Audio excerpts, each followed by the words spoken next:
행복 시작 불행 끝, 성공 시작 실패 끝. 고반 스님의 정말 잘 때에 오신 것을 환영합니다.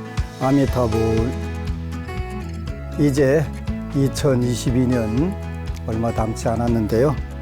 지난 한 해를 돌아보면서 여러분들은 어떻게 살았는지 한번 돌이켜보는 시간을 갖는 것도 좋을 것 같습니다.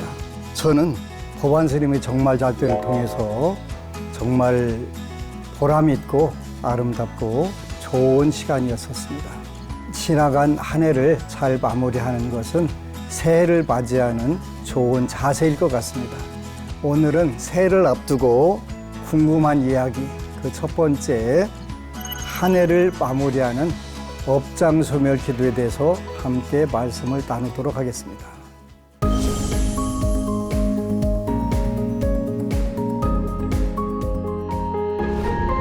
우리에게 주어진 2022년, 어떤 사람에게는 최상으로 행복한 시간이 될 수도 있었고, 또 어떤 이에게는 최악의 고통스러운 시간이었을 수도 있습니다. 이태원 참사 같은 정말 있어서는 안 될 그러한 큰 일들이 있었고, 여기에서 많은 젊은이들이 희생이 되었습니다. 모쪼록 다시는 이런 일들이 반복되지 않기를 바라고 영혼들에게는 극락왕생할 수 있기를 축원 올립니다. 아울러 국제적으로는 우크라이나와 러시아의 전쟁을 통해서 전 세계가 괴로움의 소용돌이에 묻혀 있기도 합니다. 그렇다 하더라도 각자의 삶에서 많은 회한이 남을 수 있고 또 보람도 있었을 텐데요. 여러분들이 회한이 남는 것은 부족했다는 것을 알았다는 뜻이기 때문에 일단은 여러분들이 더 좋아질 수 있는 그러한 마음 자세, 깨달음 이런 것이 있다라고 저는 보는데요. 그래서 참회라고 하는 부분들을 우리가 함께 공부하겠습니다. 참이라고 하는 것은 산스크리트의 참마, 크샤마라고 하는 그 말을 음사한 것이고, 회라고 하는 것은 반성하다, 뉘우치다 하는 의역으로 만들어진 단어인데, 내가 잘못한 것을 참아주세요 하는 그런 원 의미가 그런 의미라고 합니다. 우리는 이제 알고도 모르고도 또 내가 직접 짓지는 않았지만 공동체가 지었던 업들에 의해서 그 업이 형성돼 가고 있고, 그 업이 함께 사는 이들에게 늘 작용을 합니다. 업은 시간과 공간을 통해서 성숙되고, 그 성숙된 업들은 우리가 선업이 됐든 악업이든 받게 되는데요. 여러분들이 지난 한 해 살면서 부족한 일들이 있었다면 한번 돌이켜보면서 그 부족한 부분들을 더 좋은 쪽으로 나갈 수 있도록 목표를 세우셨으면 좋겠습니다. 그것이 저는 진정한 참회의 의미라고 생각을 합니다. 내가 이것도 부족하고 저것도 부족하고 이 일도 못했고 저 일도 못했고 이런 생각을 하다 보면 자칫 잘못하면 과거에 묶여서 꼼짝달싹 못하는 상황도 되고, 또 그러다 보면 우울증이라든가 정신신경적으로도 불편한 상황들이 오게 됩니다. 그래서 참회 진원이라고 하는 말씀이 있는데, 산스크리트로는 그 옴 살바 모자 모지 사다야 사바하 이렇게 한국에서 나오는 천수경에는 나와 있습니다. 근데 그 원 산스크리트는 옴 사르와 붓다 보디사트와야 스와하 이런 뜻인데, 무슨 뜻이냐면 부처님 제가 잘못했습니다, 저를 용서해 주세요 이런 뜻은 아니고요. 참회진은 옴 사르와 붓다, 일체 재불, 일체의 모든 부처님이시여, 그 다음에 보디사트와 모든 보살들이시여, 저를 구원하소서, 저를 성취하게 하소서, 저를 원만하게 해주소서 이런 뜻이에요. 그래서 제가 잘못했습니다, 죽일 놈입니다 이런 뜻이 아니고요. 그 불보살님들께서 저를 그 원만 성취하게 해주세요 이런 뜻이에요. 그래서 그 불교에서는 원칙적으로 참회라고 하는 의미가 새로운 세상을 열어나가기 위한 밑거름이라는 의미가 들어있어요. 그래서 진정한 참여의 의미로 새해 어떻게 살 것인가 결심하는 그런 부분으로 여러분들과 함께 말씀 나누도록 하겠습니다. 이제 여러분들이 새해에는 지난 한 해를 돌이켜보면서 목표를 세웠으면 좋겠습니다. 살면서 특히 우리 불자들은 기도를 하면서도 목표를 세우지 않아요. 목표를 마음속에다 세운다고 해요. 그러면 그 마음속에 세운 목표는 달성이 돼도 그만 안 돼도 그만 그런 상황들이 많이 와요. 저는 굉장히 성공적인 기도 방법을 통해서 불자들에게 불심을 심어준다고 나름대로 자부하고 사는데요. 그 방법 중에 제일 중요한 것이 한 해를 살면 반드시 한 해를 사는 동안에 목표를 설정하게 해요. 목표를. 기도, 우리가 살면서 삶의 목적이 있어야 되잖아요. 종종 제가 비행기를 타고 국내 국외를 많이 돌아다니는데 그 비행기를 타면 공통점이 있어요. 비행기는 반드시 목적지가 있어요. 목적지가 없이 뜨는 비행기가 없어요. 반드시 목적지를 두고 비행기가 이륙한다는 사실. 이거 굉장히 단순한 건데요. 그러면 비행기 한 대보다 우리 인생이 더 비싸지 않겠어요? 그 비싼 인생을 살면서 목표 지점, 목적지가 없다면 이건 굉장히 잘못된 거예요. 그래서 저는 불자들에게 강력하게 소원표 10가지를 적어오지 않으면 절에 못 오게 할 정도로 강력하게 그 부분에 대해서는 엄격하게 시켜요. 한 해를 살면서 많은 불자들이 그 10개 소원표를 적는데 한 해가 지나가기 전에 20개로 느는 분들도 있고 30개로 느는 경우도 있어요. 그런데 문제는 뭐냐면 성취한다는 거예요. 성취하면 줄로 굳고 하다 보면 1년에 10대 소원표가 전부 다 성취가 된 거예요. 어제는 어느 법우님이 올해 76세 되신 법우님인데 스님 뵌 지 10년 됐습니다. 그런데 제가 모든 소원을 다 이뤘는데 딱 하나 못 이뤘습니다. 하나가 뭡니까 그랬더니 100억짜리 복권 당첨되는 겁니다. 그래서 그거는 꿈꾸지 마라고 제가 이야기를 했어요. 그거는 부처님께서 저주할 때만 되는 거니까. 왜 그러냐면 우리나라도 통계가 요즘은 나오는 것 같은데 미국에서 거액의 복권 당첨된 분들을 통계를 내보니까 83%가 5년 내에 폐가, 망신, 교도소, 자살 이렇게 됐더라는 거예요. 그런데 17%는 괜찮더라는 거예요. 그러니까 그 17%는 왜 괜찮은가 했더니 그분들은 원래 부자라서 그 거액의 복권이 당첨돼도 그분의 재산에 큰 영향을 미치지 않더라는 거지. 그러니까 제가 늘 불자들한테 거액의 복권은 축복이 아니다. 그거는 저주고 벼락이다. 벼락을 맞으면 정신을 못 차리기 때문에 돈벼락도 벼락이니까 당연히 정신 못 차리니까 그것이 화근이 돼가지고 폐가 망신, 집안이 다 몰락하고 망신이라고 하는 것은 죽는 걸 말하는 거거든요. 미국에서 그렇게 그 결과가 나왔다는 거예요. 그래서 그거는 안 되고 나머지는 전부 다 소원 성취를 했더라고요. 1년도 마찬가지죠. 한 해 사는데 어떻게 목표가 없을 수가 있어요. 하루도 목표가 있어야죠. 그래서 저는 우리 불자들에게 그리고 그동안 방송을 통해서 12년 동안 계속 기도를 할 때는 제일 소중한 것이 소원표를 작성하는 거다 이렇게 이야기를 했어요. 여러분들 지난해 내가 이걸 이렇게 했어야 되는데 그거 못해서 안타깝다. 그럼 올해 하도록 지혜를 발휘해야 되고 노력을 경주해야 되고 비용을 들여야 되고 그러면서 멘토의 전문가의 조언을 들어야 되겠죠. 그렇게 되면 작년에 못했던 거 올해 할 수 있어요. 아쉬워만 하지 말고 새로운 목표를 설정하는 게 중요하지. 그래서 저는 여러분들이 우리 시청자 여러분들이 기도 목표를 금생에는 꼭 적어가지고 기도를 해보세요. 그러면 정말 그 하나하나 소원 성취하는 재미로 게으름을 필 수가 없어요. 기도하는 재미에.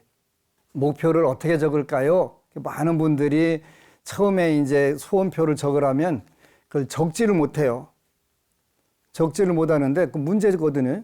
적지를 못하는데 왜 못 적냐 그랬더니 혹시 제 소원표를 스님이 읽으면 제가 조금 무안하지 않을까요? 그 세상 말로는 쪽이라고 하는 거거든요. 쪽, 얼굴이 쪽이에요. 그러니까 우리가 몇 페이지 하는 것을 한문으로는 얼굴면자 써갖고 몇면 하는데 순 한글로는 몇 쪽 하잖아요. 요즘은 쪽이라고 하잖아요. 그죠? 쪽은 얼굴을 말하는 거예요. 쪽 팔린다 이것은 얼굴 팔린다 이런 뜻인데 조금 창피하다 이런 뜻이 되잖아요. 그런데 미안한 말씀인데 제가 이름을 다 기억하지 못해요. 그리고 요즘은 방송을 보고 절로 보내오는데 그분을 전혀 몰라야 돼. 그러니까 쪽팔릴 일이 원칙적으로 없다. 그러니까 자기가 진짜 원하는 걸 적어라. 초기에는 적어오라면 3귀를 잘하겠습니다. 사홍소원을 잘하겠습니다. 무슨 5개를 잘 지키겠습니다. 그래서 당신 소원 이거 맞냐 그랬더니 아니라는 거예요. 아닌데 왜 적어? 그랬더니 쪽팔릴까 봐서. 자, 이게 소원표 적는 것은 그거 적는 게 아니에요. 첫 번째 갖고 싶은 거 적는 거예요. 갖고 싶은 거. 많잖아요. 갖고 싶은 거 구체적으로 잘 적는 게 중요해요. 내가 뭘 갖고 싶다, 언제까지 갖고 싶다, 그걸 적는 거예요. 갖고 싶은 거 10가지만. 그게 이제 소원표를 적는 방법 가르쳐 드리는데 일단 갖고 싶은 게 제일 중요하잖아요. 부처님께서 뭐라고 말씀하셨냐면 건강 빼놓고는 제일 중요한 게 세상살이에서 돈이다 그러셨어요. 돈이다. 재물이다. 그러니까 재물 갖고 싶다고 해도 부처님께서 절대 뭐라고 말씀 안 하셔요. 우바세계경 발보리심품에 보면 중생은 왜 발보리심 하나요? 이렇게 했는데 보리심을 왜 내나요? 했는데 첫 번째가 수명증장, 두 번째가 재물증장. 수명을 건강 장수하려고 보리심을 낸다. 두 번째는 재물증장. 재물이 늘어나서 풍요롭게 살려고 보리심을 낸다. 이렇게 표현하셨단 말이에요. 물론 2단계, 3단계가 있어요. 그거는 다음에 기회가 되면 설명해 드릴게요. 그래서 여러분들 갖고 싶은 것부터 일단 적으세요. 일단 그 소원표, 10대 소원표가 있는데 그 몇만 장 인쇄해가지고 나눠드려요. 일단은 공책이나 스마트폰에다가 여러분들이 갖고 싶은 거 전부 다 적어보세요. 많을수록 좋아요. 많을수록. 많은 분들이 세상의 모든 자기개발 학자들, 한국에서 말하는 성공학자들은 뭐라고 표현하냐면 본인이 소원이 많을수록 좋다라고 다 그러세요. 지난 시간에 전문서적을 100권 읽으면 연봉이 1억 된다고 그랬어요. 400권을 읽으면 10억이 된다고 그랬어요. 돼요. 되니까 읽어보세요. 근데 우리가 제가 자기계발서, 성공학 서적들을 100권도 훨씬 더 읽었거든요. 근데 전부 하나같이 거기에 나오는 현재 20세기, 21세기의 운명을 개척한 천재들이, 체험자들이 한 이야기가 뭐냐면 소원은 많을수록 좋다 이렇게 표현을 해요. 소원표 적으라니까 불자들은 10개나 적으면 욕심이 아닐까요? 이렇게 표현하는 거예요. 욕심에 대해서도 성공과 행복에 이르는 길에서 설명을 해드렸어요. 무엇을 욕심이라고 한다. 그러니까 여러분들이 잘 먹고 잘 입고 잘 살려고 하는 것은 욕심이 아니라는 뜻이에요. 갖고 싶은 것을 적으세요. 돈, 자동차, 집, 좋은 옷, 컴퓨터, 휴대폰 전부 다 될 수가 있죠. 다 적으라고 그랬더니 어느 아직 결혼 안 한 여보부가 저는 딱 하나면 되는데요. 그래서 딱 하나가 뭔데 그랬더니 돈 많은 신랑 하나만 잡으면 됩니다. 큰일 날 소리 하지 말라고 제가 깜짝 놀래고, 돈 많은 남자를 만나더라도 그 남자가 우리 법우한테 나 10,000원 필요한데 하면 10만 원 질르고 질러가면서도 본인을 왕비로 떠받들고, 이런 남자가 필요한 거지 돈 많아도 안 주면 아무 필요 없는 거예요. 그랬더니 어느 법우가 그 얘기를 하더라고. 우리 남편 돈 많은데 돈 안 준다고. 그럼 꽝 되는 거예요, 꽝. 그러니까 돈 많은 신랑을 만나더라도 본인을 왕비로 대접하고, 돈은 그냥 내가 쓰고 싶은 대로 다 그냥 막 마구마구 질러주고, 이런 남자 이렇게 조건을 적어야 되는 거예요, 조건을. 30년이 넘도록 기도를 시켜봤는데요. 그 중에서 제일 안타까운 기도가 뭐였냐면, 제가 연무대에 있으니까 본찰이 계룡대라든가 진급하려고 하는 군인들이 참 많이 오셨어요. 30년 전, 20년 전에는요. 근데 그 타 종교에서 부처님께 귀했던 장군들은 다 원스타, 투스타, 쓰리스타, 포스타 다 진급을 해요. 근데 불교를 몇십 년 믿은 분들은 진급을 못 하는 거예요. 왜 그러지? 했더니 타종교에서 저한테 온 불자는 아는 스님도 저밖에 없고, 우리 속담에 물을 파도 한우물을 파라고 그랬는데 한 삽씩 전부 지구상 다 뜨고 다닌다고 될까요? 안 된단 말이에요. 그래서 기도하는 방법이 잘못됐구나, 이 생각을 하는 거예요. 소원이 하나 있는 사람들은 안 될 확률이 한 99.99% 되는 것 같더라고요. 왜 그러냐면, 기도를 하는 시간에 뭘 걱정하냐면, 안 되면 어쩌나 돼야 되는데 이것만 하는 거예요. 소원이 하나밖에 안 되니까 그것만 기억을 하는 거예요. 안 되면 어쩌나 돼야 되는데, 요거는 되지 말라고 기도하는 거고 똑같아요. 그러니까 안 되는 거예요. 소원이 한 10가지 되면 뭐 했던가 까먹고 기도에 집중하게 되는 거예요. 기도 성취도 엄청난 심리전이 필요한 거예요, 심리전이. 소원 10개 된 분은 차곡차곡 하나 되면 하나 되는 대로 차곡차곡 돼 나가니까 너무 기뻐가지고 더 열심히 하는 거예요. 근데 하나 소원밖에 없는 사람은 금방 실증도 내고 또 물러나는 마음도 내게 돼 있어요. 근데 소원표가 많은 사람들은 하나씩 되는 거, 그 성취되는 기쁨으로 절대 게으름 피우지 않아요. 그래서 자기개발서 학자들, 또 성공학자들이 말하는 것은 소원은 많을수록 좋다. 저도 정확하게 그렇게 생각을 해요. 10년 동안에 정말 큰 소원을 10개를 다 이뤘다 하는 분도 있고, 또 여주에 사는 어느 법우님은 1년에 13개를 썼는데 12개가 됐는데 하나가 뭔데 그랬더니 그때도 거의 복권이 되는 거예요. 그래서 그건 다른 거 빼. 그걸로 했더니 전부 매일매일이 무슨 꿀을 먹은 것처럼 엄청나게 자극적이고 행복한 게 아니라 잔잔한 행복, 그 행복이 그렇게 인생을 아름답게 만들어준다, 이렇게 하더라고요. 그래서 여러분들이 새해에 소원지를 적을 때 첫 번째, 갖고 싶은 것을 적으세요. 갖고 싶은 거. 뭐든 관계없어요. 그런데 하나씩 해보면 정말 재미가 있어요. 40년 전인데요. 지금부터 40년 전에 제가 부산에서 잠깐 살 때가 있었어요. 그래서 이제 청년의 법회를 보는데 이 방법을 그때 가르쳤는데 어느 법우님이 너무 겁나요, 그러는 거예요. 왜? 그랬더니 뭐든지 갖고 싶다는 생각만 하면 그게 현실에서 이루어진다는 거예요. 시골에서 부산에 와가지고 그 당시 여상을 졸업하고 직장을 다녀가면서 어렵게 자취를 하고 사는데, 뭐든지 갖고 싶다는 생각만 딱 하면 생긴다는 거예요. 근데 이제 그 당시는 워크맨이라고 하는 카세트 테이프 재생기가 있었어요. 비쌌어요. 비쌌는데 갖고 싶은 마음이 생기는 거예요. 생겼는데 동생이 군대 가서 자기 월급으로 그걸 사가지고 왔더라는 거예요. 그러면서 제가 뭔 생각을 하면, 소원 생각하면 딱딱 이루어집니다, 그 얘기를 하더라고요. 그게 원래 기도고 소원문을 적는 방법이에요. 그래서 첫 번째, 그 삼귀를 잘하겠습니다. 사홍성을 잘하겠습니다. 우리 조상 천도되기를 바랍니다. 그런 거는 소원표에 적는 게 아니에요. 제발 우리 조상들 천도되기를 바랍니다. 그것도 적지 마세요.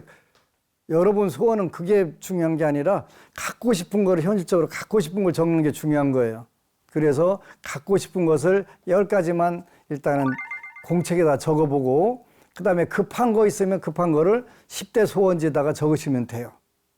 두 번째, 하고 싶은 거 적으세요. 하고 싶은 거. 많잖아요. 나는 그냥 매일 밥만 먹고 누워서 잠만 잤으면 좋겠습니다. 그런 경우도 있어요. 그죠? 그건 적으면 큰일 나요. 그거는 인생을 행복하게 만들어주는 길이 아니니까요.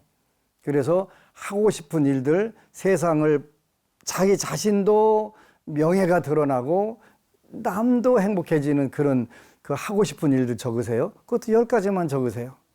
그 다음에 되고 싶은 것도 적으세요. 요즘 세상에 되고 싶은 거 얼마나 많아요. 그죠?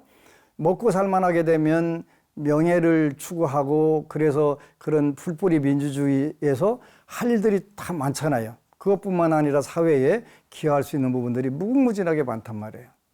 되고 싶은 거. 첫 번째가 뭐라고 그랬어요? 갖고 싶은 거. 두 번째는 하고 싶은 일. 세 번째는 되고 싶은 거. 30개 됐네요. 그죠? 그 다음에 네 번째는 우리가 그것만 가지고 안 되고 가고 싶은 곳, 여행지, 성지순례 전부 다 가고 싶은 곳에 해당하지. 우리가 세상을 봐야 배우는 게 생기는 거예요. 그리고 여행이 중요한 거예요. 우리 안심정사 법우들은 법안 스님하고 따라가겠습니다. 이렇게 다 적어요. 그러면 제가 좋은 장소 딱딱 해가지고 모시고 댕기거든요. 가고 싶은 곳. 그것도 10개 적으세요. 이렇게. 그러면 40개가 됐네. 그죠? 요거 놓고 여러분들이 기도를 열심히 하는 거예요. 그러면 이제 이 중에서 급한 거를 우선순위를 정해서 10개만 일단 뽑아가지고 10대 소원표에다가 적으세요. 그러면 자연스럽게 되기 시작해요. 그러면 하나 이루어질 때마다 더 기쁨이 생기지요. 그러면 거기다가 다른 거 집어 넣어도 돼요. 계속 교체시켜도 돼. 그래서 1년에 20개도 소원 성취할 수가 있어요. 그리고 이제 어느 정도 여러분들이 잘 이루어지면 5번째 단계가 생겨요. 나누고 싶은 거. 나는 가질 만큼 가졌으니까 나누고 싶어. 남들에게 알려주고 싶어. 내가 소원 성취한 방법도 알려주고 법공양이 되는 거지. 그렇게 하게 되면 여러분들이 부처님 믿고 기도하고 여러분들 현실 생활이 좋아지고 하는 걸 느끼게 되기 때문에 자연스럽게 불심은 늘어나고 현실 생활은 천상락이 되고 다음 생을 위해서도 막대한 복을 칠 수가 있는 기회들이 주어지는 거예요. 그래서 꼭 여러분들이 새해에 기도하면서 소원표 적어보기를 간곡히 부탁을 드려요. 꼭 해보셔야 돼요. 참회는 업장 참회 또 악업 참회가 있는데요. 진정한 참회는 우리가 희망을 갖는데 그게 의미가 있는 거예요. 그래서 참회는 바로 여러분들이 더욱더 좋은 희망과 목표를 세워서 이루시기를 축원드립니다.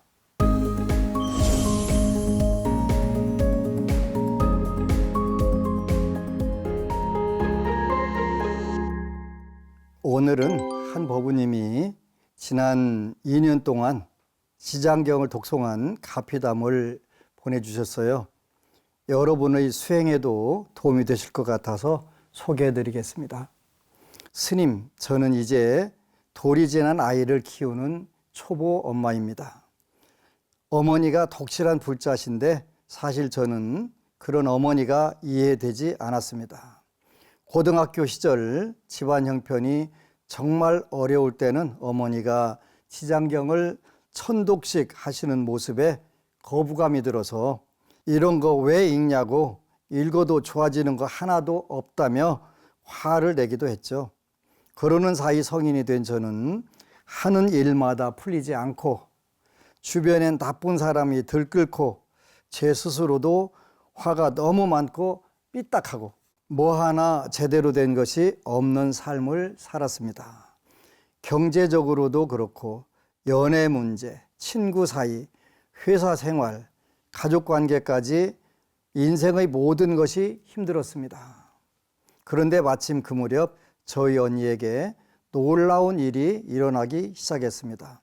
어머니의 권유로 천도제를 지내고 몇 년째 지장경을 독송하던 언니는 기대조차 하지 않았던 아파트 청약에 당첨됐고 재수불공을 시작한 후로 남편의 연봉이 억대로 넘어갔고 아이들도 똑똑하고 건강하게 잘 자라더군요. 그때까지 저는 결혼이 정말 하고 싶었지만 단 한 번도 심성이 착하고 예쁜 사람을 만나본 적이 없었습니다. 그런 저에게 언니가 어머니와 함께 기도를 권했고 그제서야 나도 한번 해볼까 하는 생각이 들었습니다. 그렇게 해서 저는 제 인생에서 가장 큰 공양을 올렸고 어머니가 주신 지장경 책과 함께 10가지 기도문을 배우자 기도에 적었습니다. 그리고 딱 1년 후에 지금의 남편을 만났습니다. 모아둔 돈도 없었는데 상견례 2달 뒤에 신혼집을 구입할 수 있었고 결혼식도 일사천리로 진행되었습니다. 오래지 않아 예쁜 아기도 순산할 수 있었고요. 여러모로 부족한 저를 예뻐해 주시는 시댁 식구들까지 믿기지 않을 만큼 많은 복이 따랐습니다. 결혼하고 나서야 제 남편이 배우자 기도에서 제가 바라던 모습과 모든 것이 일치하는 사람이란 걸 깨닫고 소름이 끼칠 정도로 놀라며 남편에게도 그 이야기를 들려준 일도 있습니다. 지금은 남편도 매일 지장경을 읽고 출퇴근을 하고 저도 늘 스님께서 가르쳐 주신 기도문 작성 방법대로 가고 싶은 곳, 되고 싶은 것, 하고 싶은 것, 갖고 싶은 것, 베풀고 싶은 것 등을 적고 기도하고 있습니다. 올해에도 수십 가지의 일을 기도문에 적었었는데 먼 미래의 일 빼고는 빠짐없이 다 이루어져 너무나도 불가사의합니다. 그리고 저희 업이 두텁다는 것을 많이 느껴 최근에는 지장경을 하루에 5독에서 6독 정도 하려고 노력했고 아무리 바빠도 한독은 꼭 하는데 어느 날은 그토록 궁금하던 전생을 꿈에서 보고는 우리 가족이 다들 인연이 닿아서 만났구나 느낄 수 있었습니다. 몇 년 전 만약 언니가 저에게 지장경 독송과 공양을 권유하지 않았다면 저는 여전히 인생을 지옥처럼 살고 있었겠지요. 생각만 해도 끔찍합니다. 앞으로도 더 많은 불보살님들의 가호와 지장보살님의 가피 속에 살아가고 싶습니다. 또한 나이가 들수록 더 많이 베푸는 사람이 되겠노라 다짐합니다. 모두 지장경 독송하시고 무한한 가피를 받으시기를 바랍니다. 아미타불. 이렇게 좋은 신앙 수기를 보내주셨네요. 하고 싶은 결혼, 또 구체적으로 어떤 배우자였으면 좋겠다 적은 것이 본인이 결혼하고 나서 그 신랑을 보고 그대로 다 이루어졌다는 것을 그대로 증명을 해 주셨네요. 그리고 하는 일마다 1년에도 많은 소원 성취가 다 이루어지더라. 먼 미래 것 빼놓고는 다 이루어지더라. 이것이 원래 부처님 전에 올리는 기도예요. 그래서 대학 시절에 읽었던 불교계론 또 석가의 생애와 사상 이걸 보게 되면은 부처님 법은 와서 보라고 할 수 있는 거, 시간을 격하지 않고 이루어지는 거 이렇게 딱 말씀하셨거든요. 그렇다 하더라도 우리의 업이 있으니까 업에 의해서 이 법부님이 1년간 지장경을 열심히 읽었는데 그때부터 발복이 된 거잖아요. 발복이 돼서 이렇게 잘 됐으니까 우리 BBS 불교방송 시청자 여러분들도 새해에는 꼭 하셔가지고 왕대박 나시기를 축원합니다.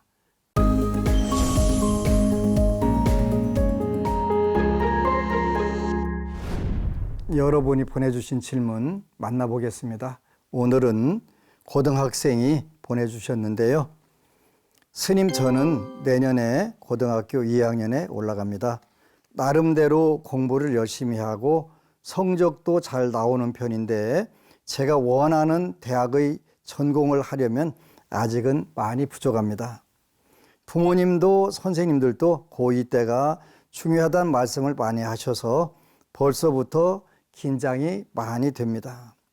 조금만 신경을 써도 소화가 잘 안 되어서 소화제를 달고 사는데 이런 제가 남은 2년을 잘 버틸 수 있을지 걱정도 되고요. 스님, 제 입으로 스스로 이런 말씀을 드리긴 좀 그렇지만 저는 어렸을 때부터 착하다는 말을 정말 많이 들었습니다. 집안 어른들도 명절 때 모이시기만 하면 우리 집 장소는 착하고 공부도 잘하고 성실하고 최고다, 이런 말씀을 많이 하셨고, 학교에서도 학원에서도 선생님들이 이렇게 예습, 복습 착실하게 하는 학생은 못 봤다. 친구들한테 배려심이 많고 리더십이 있다. 이런 이야기를 부모님께 늘 하셨거든요. 저는 주위에서 칭찬을 받을 때마다 기분이 정말 좋았습니다. 그런데 고등학교 들어오고 학업 스트레스를 많이 받아서 그런지 어느 날 갑자기 착하단 칭찬이 듣기 싫어졌습니다. 선생님들이 부탁하면 하기 싫은 일도 도맡아 하고 친구들의 짓궂은 장난도 웃으면서 넘기고 부모님의 잔소리가 지겨운데도 예라고만 하는 제가 지긋지긋하다는 생각을 하는데도 참는 게 일상이 되다 보니 어떻게 거절을 해야 하는지, 화가 날 땐 어떻게 화를 내야 하는지도 모르겠고 그저 답답하기만 합니다. 스님, 제가 이대로 살아도 괜찮은 걸까요? 일단은 괜찮기는 한데요. 스트레스 받는 것보다는 표현을 잘하는 게 더 중요할 것 같아요.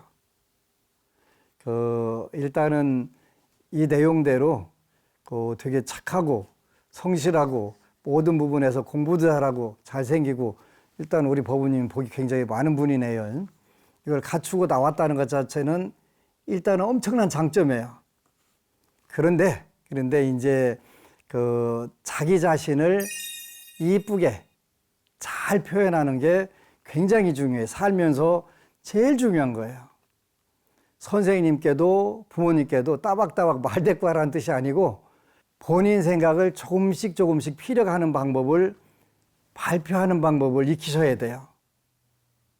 그래서 때로는 우리가 살면서 거절을 많이 해야 되거든요. 거절하는 방법들을 배우는 거예요. 근데 거절하는 방법 배우는 것보다는 상대방을 설득하는 방법을 배우는 게 더 좋아요. 상대방을 설득하게 되면 당연히 거절은 그 안에 들어가는 거잖아요. 선생님이, 부모님이 누가 뭘 시켜도 거절을 못 하는 거란 말이에요. 그러다 보니까 혼자 그 스트레스가 너무 큰 거예요. 이게 요즘 말한 심리학에서 말하는 착한 어린이 증후군, 그런 거잖아요. 모든 사람에게 다 있어요. 다 있고 저도 그게 굉장히 심해요. 심한데 그냥 좋은 게 좋은 거야. 그냥 내가 한 사람 참아서 그냥 편하면 그렇게 지나가지, 이런 생각을 하는데, 제가 너무 많은 젊은이들을 대하다 보니까 좀 지혜가 생겼어요. 얼마 전에 10년 전까지 열심히 저한테 와서 불교 공부도 하고 사는 공부하던 법우가 10년간 어디 갔다가 다시 왔어요. 그러면서 스님 말씀 듣고 행동할 때가 제일 행복하고 잘 되고 편했어요. 그래서 다시 이제 일요일마다 법회 오고 또 절에 와서 봉사활동을 하는데, 그 법우한테 얘기해 준 거예요. 자기 자신을 이쁘게 잘 표현해라. 표현하는데 논리적으로 표현을 해라. 논리적으로 표현을 하라고 한다고 되지 않으니까, 그럴 때는 제가 책을 한 권 소개를 시켜줘요. 요새 다른 사람들을 설득하는 책, 그냥 2학년 되기 전에 겨울방학 때 한두 권만 읽으세요. 설득의 심리학을 읽어도 좋고 설득과 관련된 거 인터넷에 치면 많이 나오잖아요. 그래서 상대방을 설득하는 방법. 요 굉장히 좋은 책들이 많이 나와 있어요. 상대방을 기분 나쁘게 하지도 않고 또 그 거절다운 거절로 이렇게 인식되지 않으면서 자기 뜻을 싹 정확하게 관철하는 방법들이 나오거든요. 굉장히 중요한 거예요. 얼마 전에 텔레비전에 보니까 그 어느 심리학자가, 미국 심리학자가 중학교 3학년짜리 무대 나오라고 하더니 그 공격하고 그 방어하는 거 그걸 가르쳐 주더라고요. 그거 굉장히 그 대단하더라고요. 그 심리학 교수는 네가 어떤 공격을 해도 3번 안에 다 이긴다, 내가 이길 수 있다 하는데 그 이제 중학교 3학년 여학생이 와서 그 교수 보고 이제 공격하라, 욕을 하라고 한 거예요. 아이고, 이 짜리몽땅 못생긴 거사 하니까 그렇지, 내가 좀 짜리몽땅하고 못생겼지? 이렇게 대답을 마주쳐 주는 거예요. 그 다음에 옷 입으면 옷이라고 그지같이 입었네? 아, 내가 좀 패션 감각이 떨어지지? 너는 근데 패션 감각이 참 좋아. 거꾸로 딱 공격을 받고 칭찬해 주니까 손들더라고요. 그 다음에 공격을 못 하더라고요. 이게 설득하는 방법이에요. 공격을 받아가지고 수비를 멋지게 하는 방법. 우리 법우님은 설득에 관해서 조금만 공부 연구하게 되면 좋은 머리, 좋은 환경, 착한 심성 뭐 다 잘 될 것 같아요. 그러니까 스트레스 받아서 잘 되면 스트레스 받아야 돼요. 근데 스트레스 받아가지고 잘 된 인류 역사상 기록이 별로 없는 것 같더라고요. 과도한 스트레스는 틀림없이 부작용을 일으켜요. 근데 적절한 스트레스는 자기 개발에 많은 도움이 될 수 있어요. 소화시킬 수가 있어야 되겠죠. 그래서 과도한 스트레스 받지 말고 자기 자신을 예쁘게 표현하는 방법. 그래, 내가 좀 패션 감각이 떨어지지? 너는 근데 너무 옷을 잘 입었어. 한마디 하니까 딱 공격이 멈추더만요. 우리 법우님은 그렇게 하고 충분히 할 수 있는 법우님이네요. 그래서 2학년 올라가기 전에 책 한 권만 읽으세요. 꼭 설득의 심리학 또는 설득에 관한 그 좋은 서적들, 그리고 유튜브 몇 개만 보면 이 부분에서 가장 멋지게 잘 해결한 그런 법우가 될 것 같아요. 꼭 그렇게 하세요.